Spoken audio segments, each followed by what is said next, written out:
ஒரு வண்டி ஸ்லோவாக வரணும்னா 2 சாத்தியக்கூறுகள் இந்த இடத்துல இருக்கணும். ஒன்று ரொம்ப மேடாக இருக்கணும், இன்னொன்று அந்த இடம் ரொம்ப கர்வாக இருக்கணும். அப்படின்னா தான் எந்த வண்டியாக இருந்தாலும் அந்த இடத்துல ஸ்லோ பண்ணி தான் ரொம்ப 10 கிலோமீட்டர் ஸ்பீடு இல்லை 5 கிலோமீட்டர் ஸ்பீடில் தான் வரவே முடியும். அப்படிப்பட்ட இடத்த தான் கரெக்டாக வீரப்பன் செலக்ட் பண்ணியிருக்காப்ல. அந்த செலெக்ஷன் வந்து ரொம்ப கரெக்ட்.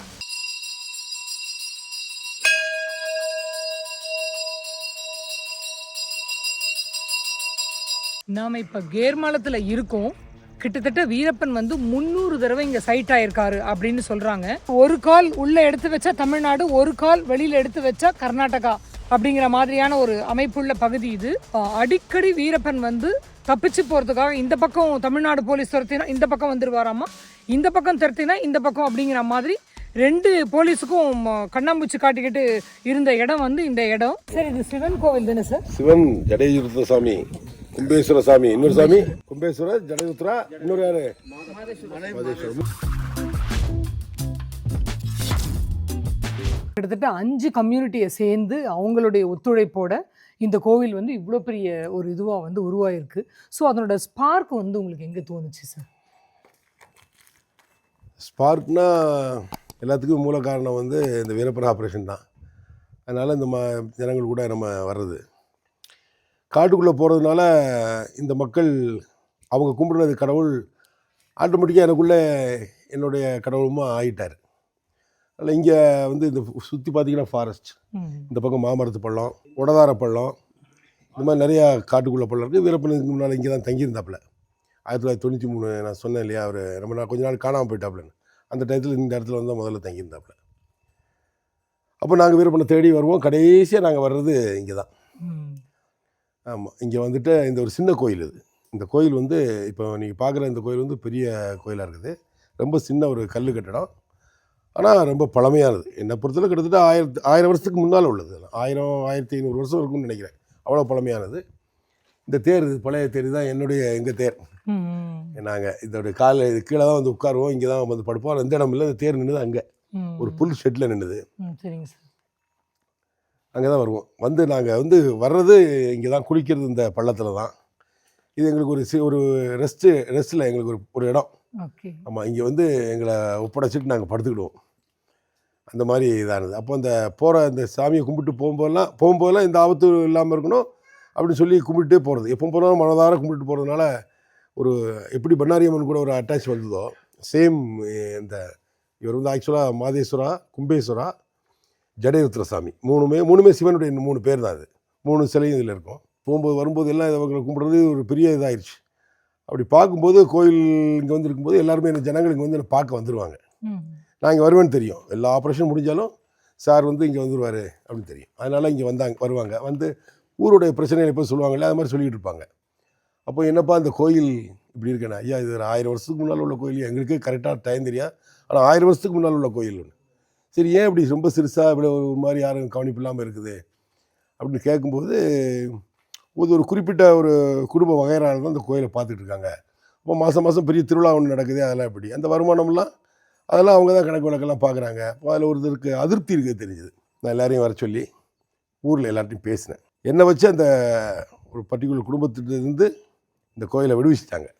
ஆக்சுவலாக என்னை வச்சு அவங்க அதை விடுவிச்சிட்டாங்க. கோயில்னால் எல்லாருக்கும் அதில் உரிமை இருக்கணும், இதில் என்ன வருமானம் வருதுங்கிறது எல்லாருக்கும் தெரியணும் அப்படின்னு முடிவு பண்ணி இதை சுற்றி ஒரு 10 ஊர் இருக்குது, 10-15 ஊருக்கு இந்த கோயிலை கும்பிட வர்றவங்க 2 ஸ்டேட்லேருந்து வர்றாங்க. குறைஞ்சது ஒரு 3 லட்சம் பக்தர்கள் வருவாங்க. மன்னாரிக்கு பாதி கூட்டம் வரும். இங்கே அவ்வளோ கூட்டமாக இருக்குது, நம்ம இங்கே நடக்கவே முடியாது. இந்த ஏரியாவில் எங்கேயுமே நடக்க முடியாது. இந்த ஊர்க்காரங்க பூரா வந்தாங்க. இதுலேயே 2 லிங்காயத்து இருக்காங்க. இங்கே பூசாரி லிங்காயத்து அதான் அதிகம் இங்கே. அதுபோக இந்த கொஞ்சம் வசதியாக இருக்கவங்க, ஆரம்பத்துலேருந்தே பாரம்பரியமாக வசதியாக இருக்கவங்க இன்னொரு லிங்காயத்து, கொஞ்சம் அப்பர் லிங்காயத்து அவங்க. அதுபோக இங்கே நாய்க்கர் இருக்காங்க, அது ஒரு size Naicker. Maximum Kannada speaking people தான்.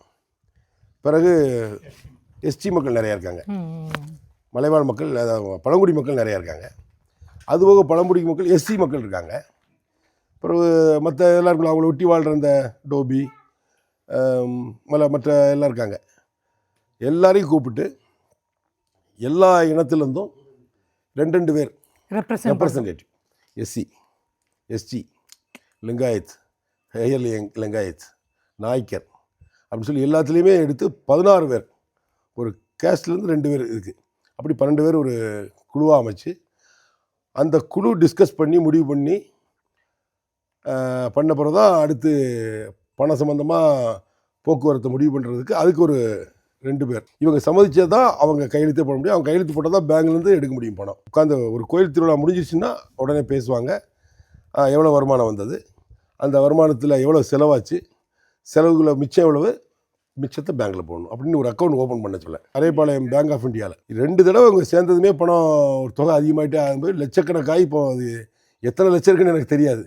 கோயிலுக்கு கோபுரம் கட்டிட்டாங்க, கோயிலுக்கு புது தேர் இது பண்ணிட்டாங்க, பெரிய தேர் அமைச்சிட்டாங்க. இந்த பில்டிங்கு ரொம்ப பெரிய கோயிலாச்சு, கிட்டத்தட்ட ஒரு பாதி பண்ணாரியாக நிற்கிது. இப்போ எனக்கு பாதுகாப்பு எப்படி கீழே பண்ணாரியம்மன் கொடுத்ததோ அது மாதிரி மேலே கும்பேஸ்வர சாமி ஜடேஸ்வரர். என்ன ரொம்ப நான் சொல்கிறது ஜடேஸ்வர சாமி தான். ஏர்மாலத்துக்கு வந்து போகிறீங்க, நீங்கள் எந்த பக்கத்துலேருந்து கிளம்புவீங்க? ஏன்னா ரூட்டை மாற்றி மாற்றி தாளவாடி சைடு ஒரு தடவை அந்த மாதிரிலாம் போவீங்க. ஸோ அரைப்பாளையத்தில் வச்சு உங்களை அடிக்கணும் அப்படின்னு சொல்லி பிளான் பண்ணி தான் அந்த பெரிய ஆப்ரேஷன் நடக்குது. ஸோ அதுலேருந்தும் நீங்கள் எப்படி தப்பிச்சிங்கன்றதுல எங்கிட்ட டீட்டெயிலாக இப்போ பேசியிருந்தீங்க. இந்த கடவுள் கூட உங்களை காப்பாற்றிருக்காரு அப்படின்னு சொல்லலாமா? கண்டிப்பாக இந்த கடவுள் தான். அதாவது என்னுடைய நம்பிக்கை என்னென்னா, இவர் இந்த மலையில் இந்த நம்ம ஜடேஸ்வர சாமி அவர் இருக்கிறாருன்னா இவர் இந்த மலையில் எனக்கு எது நடந்தாலும் காப்பாற்றிடுவார் அப்படிங்கிற ஒரு நம்பிக்கை எனக்கு எப்பவுமே உண்டு. அதுமாதிரி கீழே மேலே வரும்போதே பண்ணாரியம்மனை கும்பிட்டு வருவேன், அவங்க காப்பாற்றிடுவாங்கன்னு நம்பிக்கை. கடவுள் தானே, எனக்கு எல்லாத்துக்கும் பொதுவான கடவுளை தான் கும்பிடுவேன், அதனால் காப்பாற்றுவார்னு தெரியும். அதனால தான் இங்கே எனக்கு இந்த இவ்வளோ பெரிய ஆபத்துனாலும் தப்பிச்சதுக்கு காரணம் அதுதான். ஒன்றா சொல்லணும்னா இங்கே எஸ்டிஎஃப்லேயே ஒரு ஒரு ஒரு 10 தடவைக்கு மேலே உயிர் தப்பிச்சிருப்பேன்.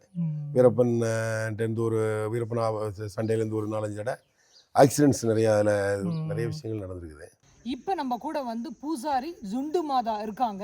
இங்கே பார்த்தா சிவன் கோவிலுக்கே அக்னிகுண்டெல்லாம் இருக்குது. இது என்ன எல்லாமே பேச போகிறோம். சொல்லுங்க ஐயா, இது என்னது? சுவாமிக்கு வந்து குண்டம் மிதிப்பாங்களா? மிதிப்பாங்க கொண்டம் மிதிப்பாங்க, அழகு குத்துவாங்க. அழகு குத்திட்டு கொண்டம் மிதிச்சுட்டு சுற்றி வருவாங்க. ஆயுதானங்களெல்லாம் எடுத்துகிட்டு வருவாங்க. சுற்றி வந்து இங்கே கொண்டம் மிதிச்சுட்டு பொம்பளை ஆம்பளை எல்லாம் மிதிக்குவாங்க. அமாவாசை தீபாவளி பௌர்ணமி கொண்டம் மிதிக்குவாங்க. எந்தெந்த ஊர்லேருந்துலாம் வருவாங்க? இங்கே மைசூರು, ಈ ಕಡೆ ಬೆಂಗಳೂರು, ಈ ಕಡೆ ತಿರುಪೂರು, ಈ ಕಡೆ கோயம்புத்தூர் எல்லாம் வருவாங்க. முதல்ல வந்து இந்த காசு பணம் எல்லாம் சித்த போயிருந்தது. அவங்க வந்து எல்லாம் உட்கார வச்சு எல்லாம் ஊருக்கு 2 பேர், ஒரு 5 ஊர் இருக்குது, 5 ஊருக்கு 2 பேர் உட்கார வச்சு 2 ஊருக்கு 5 ஊருக்காரமே 10 ஆள் நம்பர் பண்ணி, நீங்கள் வந்து இந்த காசு வந்து எடுத்து நீங்கள் செலவு பண்ணக்கூடாது, பேங்கில் கொண்டு போட்டு பேங்க்லேருந்து எடுத்துகிட்டு வந்து செலவு பண்ணணும் அப்படின்ட்டு அவர் உருவாக்குனது தான். உள்ள சுவாமியை பார்க்க போகிறோம்.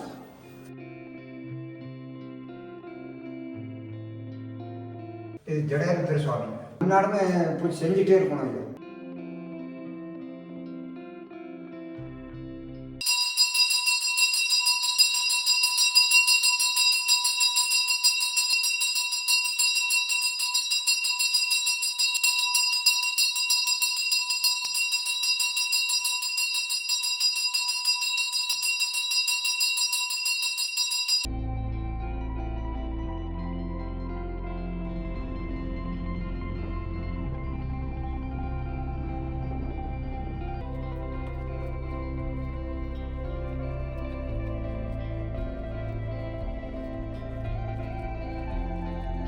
வர வேண்டியதான். புரியுது. எங்க திருப்பதி கேட்க முடியுமா? கொஞ்சம் நடந்த பைப் வேணா நான் வரேன் உள்ள. இதுதான் என்னோட இன்ஃபார்மெண்ட், வரேன் பாருங்க.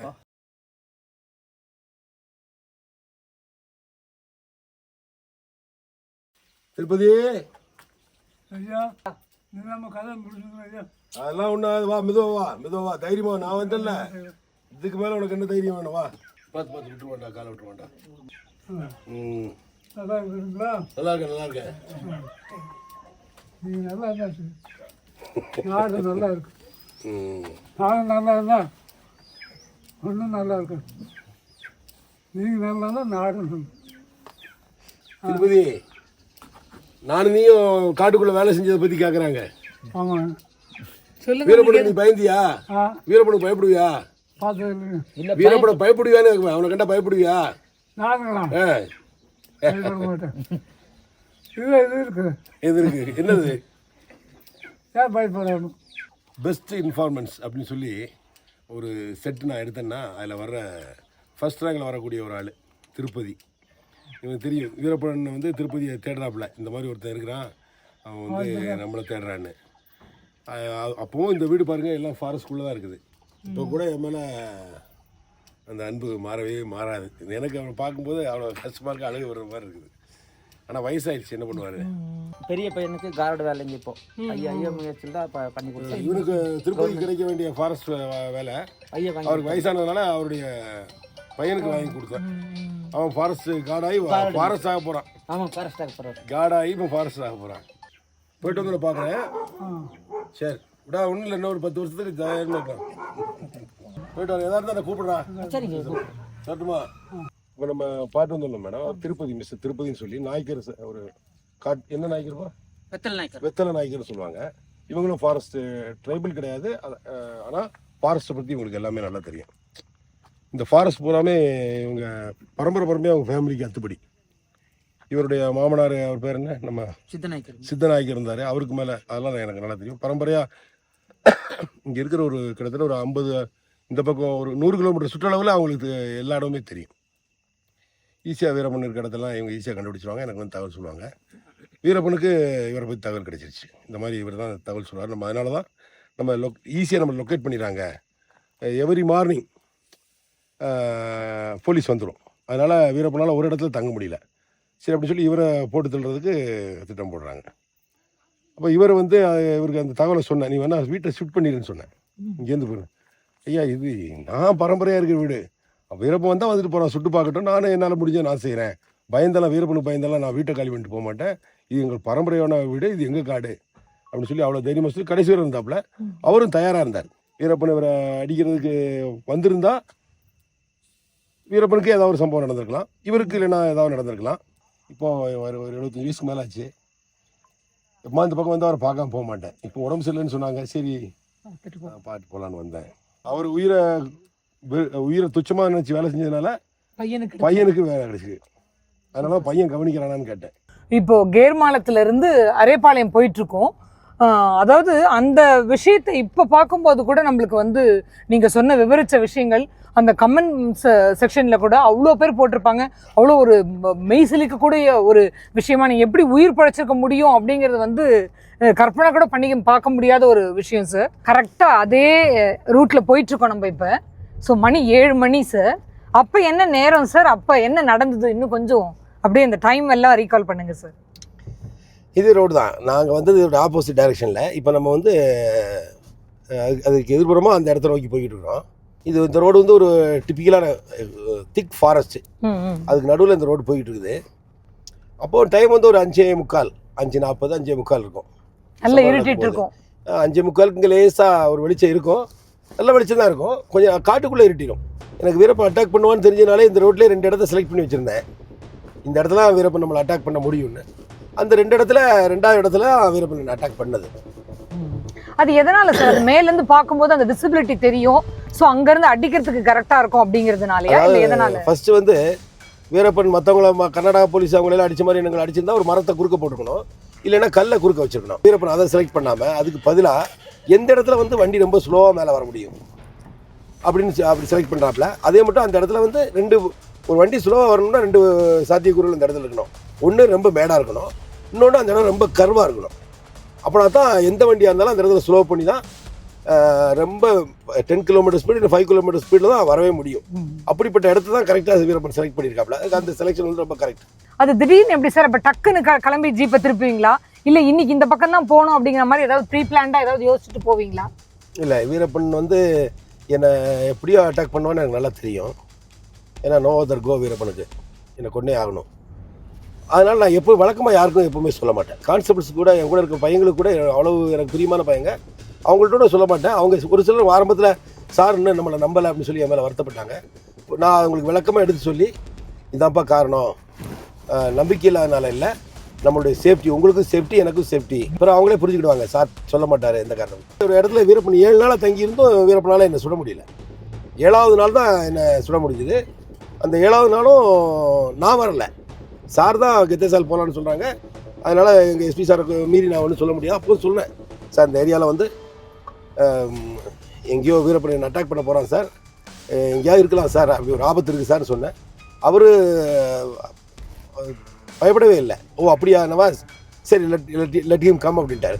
வரட்டும், நமக்கு இது ஒரு சான்ஸ் தானே, அவனை தேடி எங்கேயும் மேலே கிடைக்க மாட்டேங்கிறான், அட்டாக் பண்ணிட்டோம், நம்ம அட்டாக் பண்ணி பார்ப்போம், ஏதாவது ஒன்று நடக்கட்டும் அப்படி சொல்லி கூட்டு வந்தார். அவ்வளோ தைரியமானவர் அவர்.